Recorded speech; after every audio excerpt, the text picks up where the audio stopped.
Hey, what's up, everybody? We are here on Shea Ride for the 2018 St. Patty's Day Meltdown Round 2, Part 1. My name is Dylan O'Malley. I am your tournament director. I'm joined by my assistant tournament director, Bud Kerr, What's up, everybody? and a CSU Disc Golf team member and player in the event, Noah Newman. Hey, what's good, guys? All right, we're starting out here on hole 1. Bud, why don't you tell us about the hole? Yeah, so we're going to start on hole 1. It's a little bit modified from your traditional Eudora hole 1. It's nice, long, tight OBs on the left and right. And then it does open up a little bit near the end, but you do still have some OBs on the left side. As you guys can see, Eagle McMahon just absolutely shredded the first round, 17 under. That's an amazing round. We also have Joe Rovere, Andrew Herrera, Connor Mitz, and John Chavez. Eagle McMahon, obviously sponsored by Discmania, Grip Equipment, I don't know, a bunch of others. Noah, what did you do on this hole? So this is actually a pretty regular hole. It's just the long hole number 18. And so I did something similar to what Eagle just did here, but I went flex kind of over the top. And I was fortunate enough to avoid the OB that Eagle was found himself in. What do you guys think of the layup here? Joe getting conservative right off the box. I personally think it's a smart idea. I don't think that he played it the best way. I think he'd be maybe a little more pushed out. But honestly, I'm kind of a fan of the layup. Joe, obviously a Team Innova member, also Team Grip Equipment. Andrew Herrera, who just played there, he plays for Team Legacy. And last but not least, we have a CSU team alum in Connor Mitz, who plays for Discmania. Looks like he's going for more of an intermediate layup here. And last but not least, we got John Chavez, and he's lining up the sidearm. Noah, what'd you think of the stringed OB this year?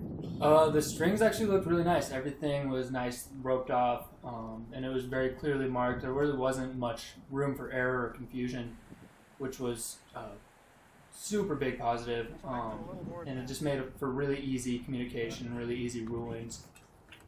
Definitely dialed in on the left. It got pretty tight, which made the upshot and the green nice and difficult, but it was fun. Yeah, we just saw hyzers there from Joe and Connor. They are really just trying to play to the landing zone, and then they're going to throw a hyzer over the water towards the green. Andrew Herrera here, he's in the middle of this tree, really just trying to get in the landing zone. It's actually a pretty great shot from Andrew. Leaves that third shot for a nice kind of easy hyzer either over the water, or you can end up going straight at it depending on your angle. John Chavez also kind of laying up to the landing zone. Eagle, after his meter back in from it out of bounds, is lining up the hyzer over the water. Oh, that's a great shot there from Eagle. Puts himself just outside the circle, though. Be a tester putt for his 4. Connor going hyzer over the water. Really, you want to play this right at the base of the pin and try to use those kind of long bushes that we left there to slow you down. I was telling Bud we should have cut those bushes down, but what do you think, Noah? Yeah, so I totally agree. The bushes along the creek or the pond were able to kind of take away the death putt feel. So on my second and third shots, I was going to the left and really wasn't punished too bad with any scary putts. But it was definitely not an easy shot. It was pretty nerve-wracking walking up, trying to line up my hyzer. Wow, there's a lot of ground action on Joe Revere's hyzer shot there. Yeah. Really windy today. You'll see later in the round that we really have some weather coming in. We're going to see a lot more wind, probably some higher scores today. A little bit of rain. It's going to be a good time. Big shout out to Chris Chicken Copran. He was spotting on this hole. Just did an absolutely fantastic job for us. Eagle misses a putt there. And Joe goes conservative again. Lays up on the green. Interesting move. I personally am not a fan of laying up inside the circle. Yeah, I'm just not a fan of it. Big putt there from Andrew. That was a good smash. That was a really good putt from Andrew. Yeah, that putt from Joe kind of surprised me. I had a similar putt, but the bushes ended up catching me when I missed, so I don't know if you knew that those would catch. Yeah, like you see John there, he airballed that, and he still got caught by the bushes and is fine. Without these bushes, this is a really fast green, but with them there, you've got some room to work with, honestly, because they're pretty grabby. Connor makes a nice birdie putt there. Good start to his day. Joe just tapping in. As you guys can see, 5.57. This hole played really hard today. Only 12% birdies. And a lot of big numbers we're seeing.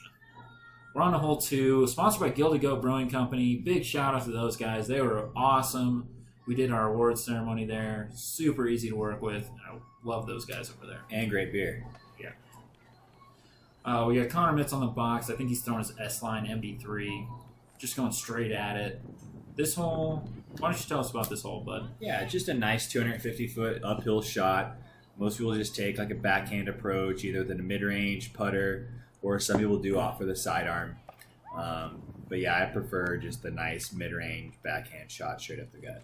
Looks like Eagle leaked that a little bit right. Noah, what do you throw on this one? So on this hole, I actually changed from round 1 to round 2. Round 1, I was throwing a putter just because it was a little bit calmer.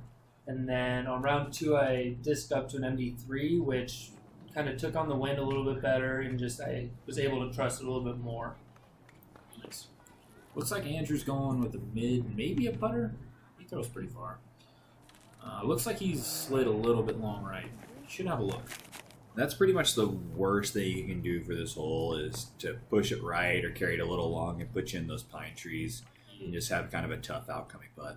Yeah, I think the play on this hole is really landed about 20 short and kind of slide it up to the pin.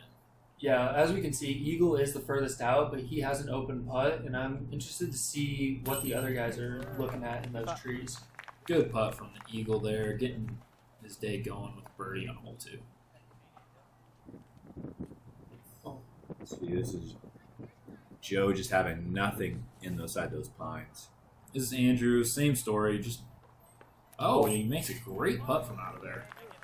Good hit from Andrew. That's 2 good putts to get Andrew's day started. John looks like he's got a really wide open look here. Carried a little long, but it's kind of nice in that gap. Yeah. Good putt there. Catches low left. Yeah. Connor taps in a nice birdie there. Nice little tap. Birdie on the first 2 holes. Great start for Connor. That hole averaged 2.587. Over half the field is birdieing that hole. Really, this hole is get your birdie so you can keep pace with the rest of the crowd. On to hole 3, Bud, why don't you tell us about the hole? Yeah, it's just we got a 342-foot hole. It's par 3. We did line the OB along the left side, as you can see the flags in the video. It's a pretty straightforward shot, either a backhand like Connor just threw, or you could definitely throw the big sidearm, which I personally think is a little bit better play. As you can see, his Eagle man is approaching. Yeah, the big sidearm pushes that out of bounds on the left side if you push it too far left. But that out of bounds is honestly pretty far left if you're getting down by the basket. Andrew's going with the backhand here. It looks like he's throwing a turnover. Noah, what was your play on this one? So normally without the OB, I'll go forehand. Oh, wow. Andrew went deep OB. That's really unfortunate. He should have an edge of circle putt, though. Looks like his mid just flexed out on him. It just glided like crazy. Anyway, normally I go forehand over where the OB is, but because that OB is there for the tournament, I went straight mid, kind of straight at it, a little bit lower. Didn't really go for a turnover or any movement on it. Just trying to play it straight at the basket. Yeah, just kind of go straight at it and try to slide up there. Good conservative golf. Yeah. Here's Connor laying up for his par. Joe lays up as well. Got a pretty conservative start to the round for Joe, which really surprises me. But looks like he's kind of trying to secure himself with a second place position. Ooh, wow. Wow. Eagle getting testy with the back edge of the OB there. Good little roll from Eagle. Andrew outside the circle for his par. Ooh, just low. He wanted that one. Here's Eagle, about 30 feet. Oh, a little left. Uncharacteristic miss there from Eagle. Mock X's, they don't seem to like that left butt. John Chavez makes a nice par. We just got some tap-ins here. Yeah, and as you guys can kind of see, it's picking up. The wind's getting pretty fierce, and I'm kind of intrigued to see what big scores we're going to be seeing.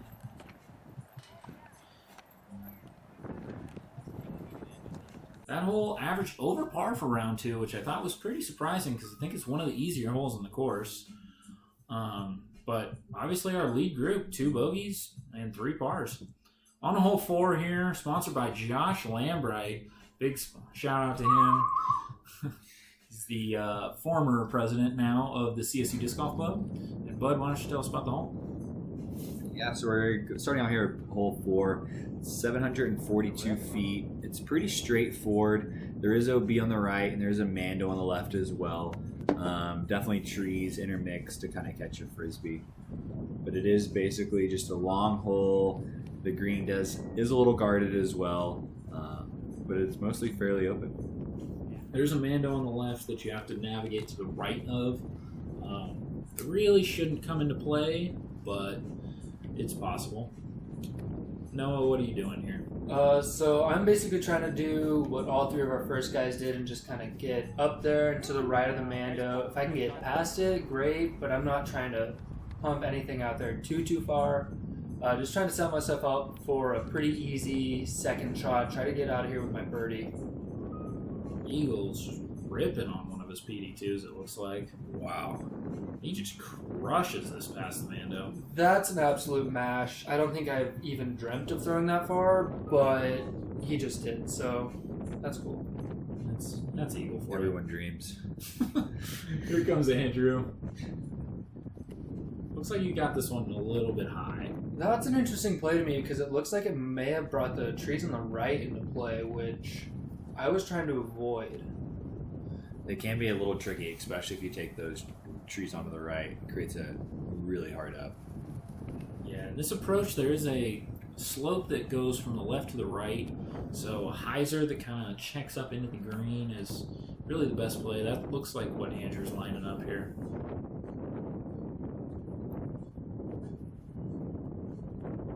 A little bit of cart life. Everyone's favorite. Everyone's favorite. Andrew throws a nice hyzer there. That's a really great shot from a Denver local pro. Definitely a super cool guy to be playing with and just kind of hang out with around the tournament scene. Good to see him with that nice shot. Connor's biting off the same look there. Oh, he catches the trunk of the tree on the way in. Wow. He's got a little bit too much on that disc. Joe still throws far, everyone. You didn't know. This is a ways up there. Oh, what did he catch? Oh, he must have hit one of the little guys. One of the little trees. Just knocked him down. Put him for a big putt. Little up. Eagle, great shot there. Sneaks under the branches. Here's Chavez, probably just laying up. Pretty downhill look. Yeah, and it's really not too bad if you get a 4 on this hole. You can be okay with it and just kind of move on to your next one. The key is really just not taking a bogey or any bigger number.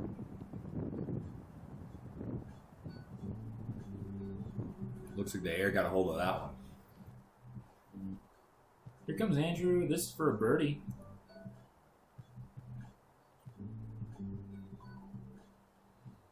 Oh, a little low there. The rest of these guys should just be tapping in. Eagle's going to tap in a birdie. That's a good birdie to get. Not a lot of people got this round 2. They played a little harder round 2. I think you guys were dealing with a little bit of headwind. Yeah, so there's a lot of wind coming in, and then it was actually cooling off, especially by the time that these guys came in. You saw the clouds roll in, and then temperature dropped pretty significantly, which made feeling your putters and throwing max distance drives pretty difficult. Yeah, as you can see, 4.5 average there. Only 3% birdies. It was playing really hard round 2. We're on a hole 5 here. Bud, what are we doing here? Yeah, so it's just another nice 405-foot upshot. This is personally one of my favorite holes of the tournament. It's going to more of your traditional tunnel shot. People do opt for forehand rollers here, but I just taking a nice backhand straight at the gut, kind of like Eagle does.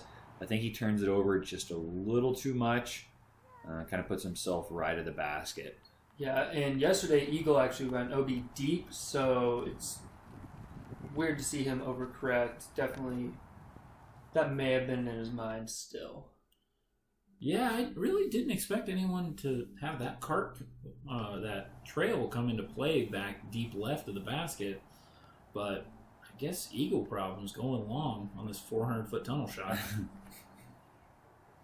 To a nice little elevated basket Dylan decided to put in there. Make putting a little trickier. Just to challenge you guys just a little bit more. Here comes Joe. He's probably throwing Thunderbird, maybe? T-Bird, Thunderbird. Oh, One of catches those the birds. first tree. Yeah, one of the birds. Here comes Andrew. I would imagine it's a rival for him. He might be going mid. He's got that kind of power. Comes out a little early and a little too much hyzer, but he's in the fairway. Yeah, he's down there, so he should be able to get up and down for his three. Kind of just get out of here, move on to the next hole. Noah, what were you doing on this hole? So, funny story about this hole. There's a low line hyzer on down the right, and being named Princess Hyzer, I kind of felt like I had to go down that right side. So I kind of went down the right side, ended up kicking right, and took a 4 on both rounds, which definitely did not feel good. But, oh well, disc golf. Eagle gives it a bid there. Looks like he left it a little short. Andrew, he's putting for birdie here. That was for his 3, so it looks like he's going to be taking a bogey. Oh. Here comes Joe to save his par. Yeah. Oh, hits it a little high. Just spits on it. High left, I might add. Mock X does not like the high left. Connor goes low left and drains a birdie. It That's likes a those good low get. lefts. That's definitely a good get for Connor. Getting out there. Give a little shout out to the Mock X, a little tap tap. Yeah, he's stoked on that. This is a good birdie to get. It feels good to get up there for a putt. It's pretty rare in Colorado that you see a downhill tunnel shot. So this is something these guys are not too accustomed to throwing. Especially in the park setting. Yeah. Nice grass in the fairway on a tunnel shot is very rare in Colorado. Joe taps in. Seems to be a little irritated. 1 birdie there, 2 bogeys. Whole average 3.25. Only 14% birdies. Yeah. Which kind of surprises me, honestly. I thought it there'd was be more gonna be- birdies for the open field. I did honestly. too. I think it's a good pro level par 3. A birdie feels good, but bogey feels kind of dumb. It was very windy and very chilly by this point in the round, too. That is true. On to hole 6, Bud, what are we doing here?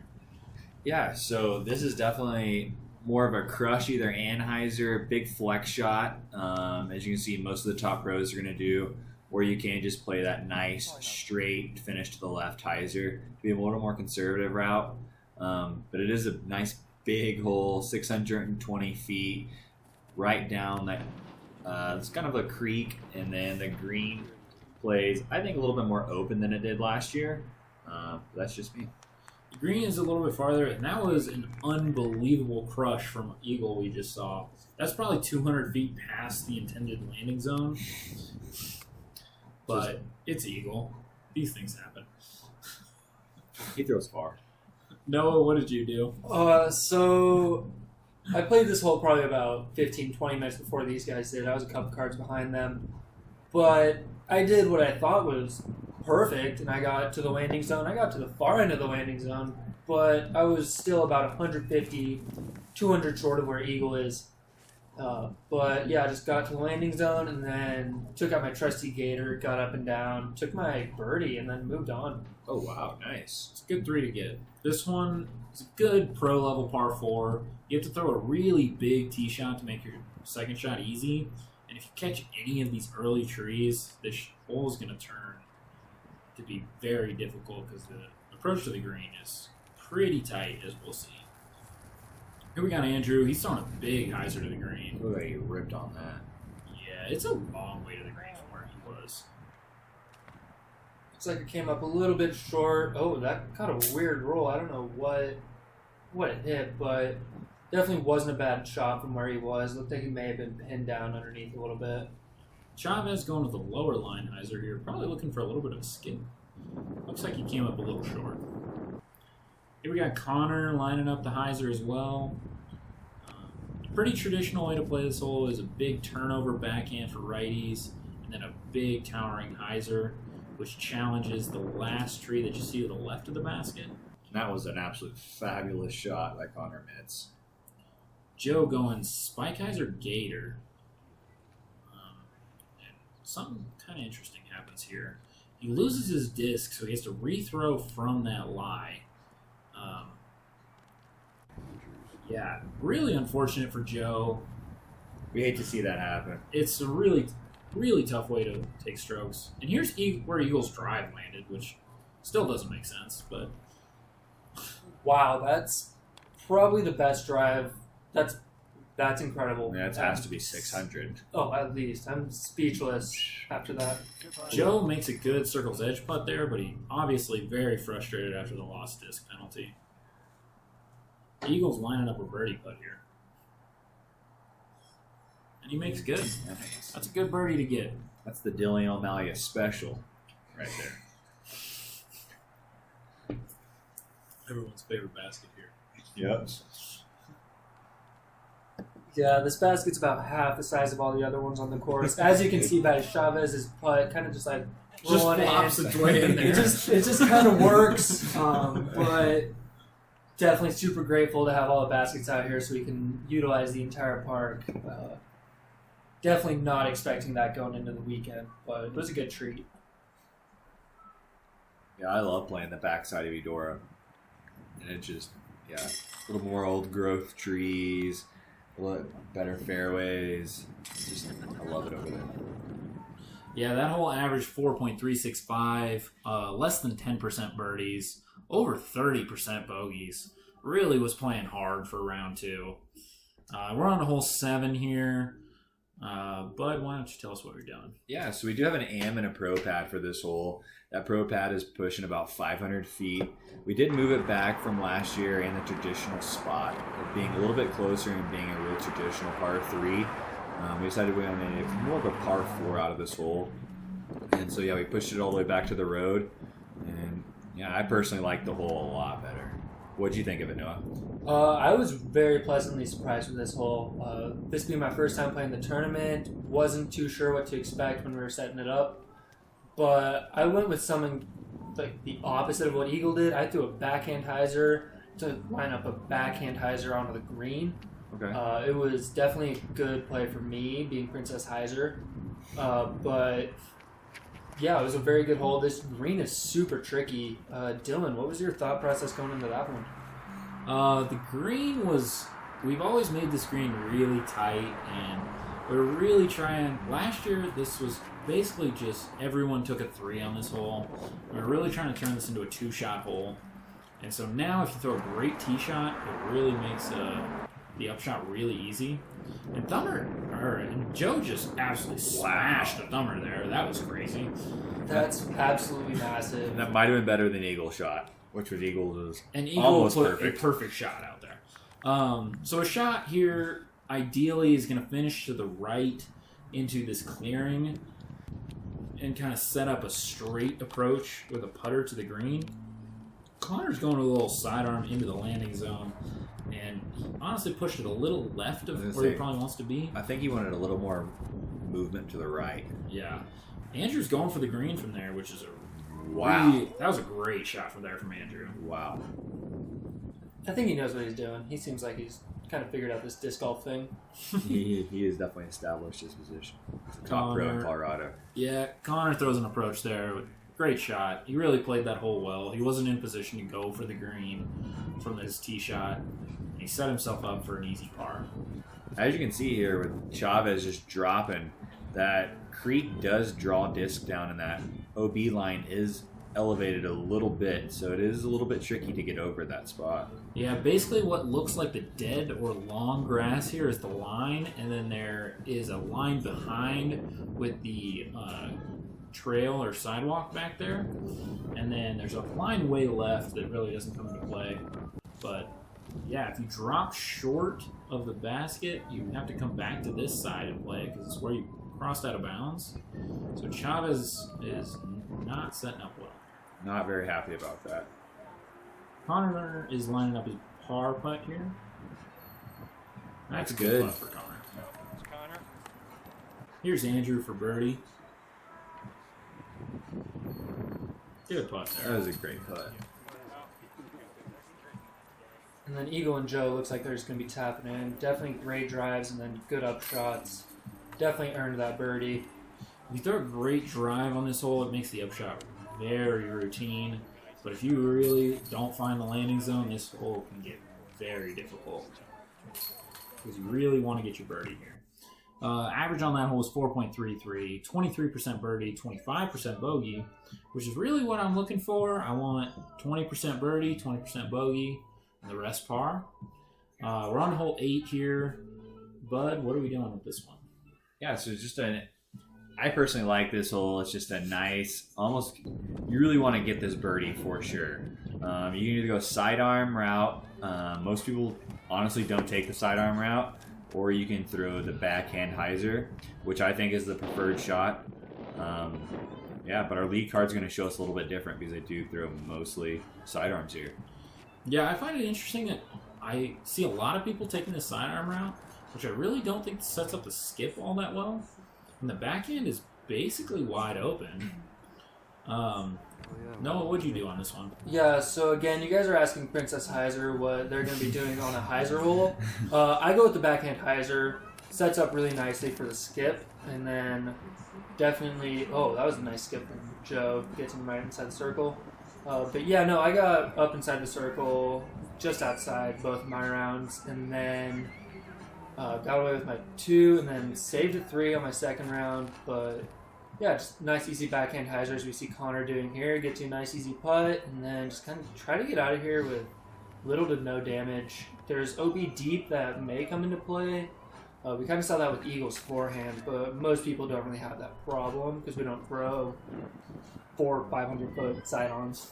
So Eagle from outside the circle here for birdie. Well, 35, 9, Oh, great that was good. dirty. Yeah, the backhand, there's one tree that's pretty much directly in the way that you want to go pretty much 5 feet past and then skip. And that's basically exactly what Joe and Connor did. And if you throw that shot, you're going to be right next to the basket. John makes a great off-the-lip putt there. That was nice. Looks like we're setting up for a star frame. Don't want to jinx it, but Andrew makes good there. Buries it. And we got 2 pretty much tap-ins here to finish off our star frame. This is definitely one of the easier birdie holes in this course. You really probably need to get this birdie. This stretch of the course is really where you want to be attacking. This might be the easiest hole in the course. I think it might be the easiest hole in the course. Hole 2 is the only one that might play easier. That's true. 2.69 or 619, 41% birdie, 55% par, almost no bogeys. There's really not much trouble on that hole. Hole 9, questionable 305 feet. Shout out to Brian Hollis. Yeah, Brian Hollis from Longmont. Yeah. He's a good guy. Yeah, Bud, what are we doing here? Pretty much just throwing a hyzer, looking for a big skip within this hole. It does throw about a 350-foot hyzer. I know the hole says about 305 feet. But yeah, just a nice big hyzer. Look for some ground action, give you a putt, and make that putt. That was an amazing shot. That shot we just saw from Andrew is pretty much exactly what you're looking for. Noah, I'm assuming you went with a hyzer here. oh, absolutely. There's really no other play. Of course, I'm not really looking for another play, but the forehand is kind of blocked, and then backhand hyzer sets up really nicely. There's a little downhill right to left, which sets up nicely for the skip, which you guys are kind of seeing come into play. And then I kind of went with a low line, kind of like Connor did here. And it kind of set up for a nice little flare skip. And then it looks like he kind of got buried back in those trees, but may have just come out a little bit earlier, a little bit low. Let's see what Chavez does, because it looks like he's been throwing mostly forehand so far this round. Yeah, so first round we had a couple of guys that got to the right side of this ballpark here, and the door in the ballpark was open, and so they were able to throw through it. I think next year we really need to close that door. Close that or make that OB over there. Yeah, I know Luis, Fort Collins local, an all-around great guy. He actually skipped through there and had maybe like a 25-foot putt and made it. Went from nothing to something pretty quickly. I also am kind of thinking about pushing this tee pad further left, so it turns it into either a gigantic hyzer or more of a straight shot. Let me know in the comments what you guys think of that. Yeah. Tell us some comments. I mean, I feel like with hyzers, the bigger the better, but we'll see. We got a bunch of tap-ins here. Definitely a good putt from Andrew. Yeah, Andrew's making some good putts here. I remember playing with Andrew back in intermediate, way back when. And he's really come a long way. He's a great player these days. Got good, quick. Very fast. I was like, because I played advanced with them, and he just kept it going quick. And then good. in my first pro tournament, I was actually on a card with Andrew. It was pretty cool watching him tear apart my home course. I was pretty happy. He's a great guy, too. Just so much fun to play with. On the hole 10 here, Bud, what are we doing on this one? Yeah, it's a 392-foot par 3, kind of a downhill shot. You can throw either mostly just a turnover backhand or kind of just a flex forehand. I think Andrew's taking more of a kind of a mid-range, just throwing it straight at the hole. There is OB straight behind the basket, so if you do leave it short, you do have a really deathy putt. So personally, what I like doing is throwing it a little bit pin high to the left and then having more of a calm putt going at it. There's a Mando with that kind of fluorescent tagging there. Wow, great. What do we call that? Tree from Eagle. A little bit of pro love. Yeah. Tour love. Tour love there for Eagle. Wow. Yeah, that Mando, you got to go left of it. It really isn't in play. It's just so that people aren't trying to throw some crazy road skip. It really takes away the hyzer pretty nicely, so... Yeah. Connor got some crazy ground action there. It was sliding for a while. Noah, what are you throwing on this one? So I took a MD3 just pretty much straight at it. I didn't really want my 2 on this hole because it is about 45, 50 feet further than the normal tee that we play almost every day. And so I just kind of walked in. I was like, you know what? If I get my 3, awesome. I'm just not taking it 4. I'm not going to go be deep. So kind of got myself a 35, 40 footer, laid up, walked away. Yeah, that's really what the stats showed was a lot of 3s on this hole. You really got to be close to feel confident running this putt because that OB is maybe 10 feet behind the basket. It's close. It's real close. It's close. Oh, no Connor. way. Big mistake there from Connor. Wind played a little bit of a factor there. Good 2 from Eagle. I'd be willing to say he's probably the only person that 2'd on this round. The wind was really nasty at this point. It's really starting to pick up. 3.19 average. Pretty much everyone's taking a par there. Only 3% birdies. Wow. I think that translates into 2 birdies for the field. Whoever else got it, you're a lucky soul. On to hole 11 here. But what's going on with this one? Yeah, so it usually plays a traditional as a hyzer hole. We all know Dylan Amalia wants to remove that from us. Yeah, So- the less hyzers on this course, the better. Yeah, no, so, agree to disagree, Dylan. so he goes up and puts a nice little Mando for us, makes us throw the hyzer, sidearm hyzer that is, over the road. And yeah, overall it is want to get a birdie here and get on to the next hole. I personally wouldn't want to really see a par here. but I also want to see a bogey as well. So Yeah, this hole, I'm really trying to force you to play it out over the out of bounds and really bring the road into play and test the sidearm skill. I'm kind of debating taking this Mando away just to balance the course out a little bit, because this is kind of a sidearm heavy course. For anyone who played the event, you'll know this, or if you're watching. Noah, what'd you go with on this one? So I really don't have forehand, but I went with it anyway. This left-right wind was kind of pushing it, so I just made sure to kick it way out left and let the air get under it, push it up, and push it to the right. I ended up going OB long, and then just kind of pitched up, took my 4. Really wasn't happy with it, but you know, when the tournament director picks at people that are hyzer heavy, you really can't do much to combat that.